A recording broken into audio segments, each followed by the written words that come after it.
সালের পর থেকেই প্রতি বছর এই দিনটি উদযাপিত হচ্ছে।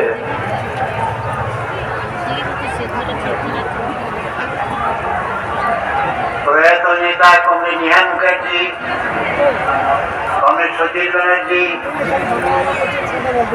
কমরেড প্রীতিশ চন্দ্র, কমরেড ধীরেন সরকার, পরবর্তীকালে নেতৃবৃন্দ comrade Ashutosh Banerjee, comrade Tapas Dutta, comrade Sukumar Dasgupta,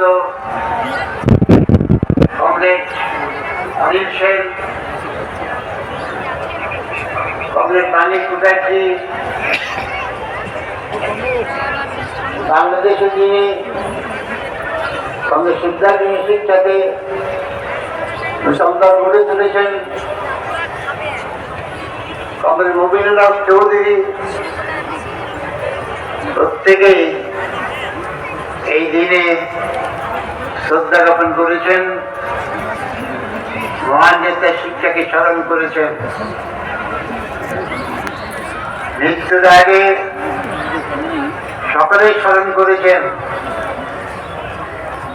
এই মহান নেতার শিক্ষাকে তারা কতটা জীবনে বহন করতে পেরেছেন। আমাদের দলের বহু কর্মী ইতিমধ্যে যারা প্রয়াত হয়েছেন তাদের শেষ সময় বিবেকের প্রশ্নে ধাক্কা দিয়েছিল। আমাদের 200 নেতা কর্মী যাদেরকে পরপর কংগ্রেস, সিপিএম, তৃণমূল খুন করেছে, যাদের কাছে শর্ত ছিল হয় দল ত্যাগ করো নাহলে তোমাদের মুক্ত হবে, তারা মৃত্যু মুখে দাঁড়িয়েও কংগ্রেস সিদ্ধার্থ শিক্ষাকে বর্জন করেননি।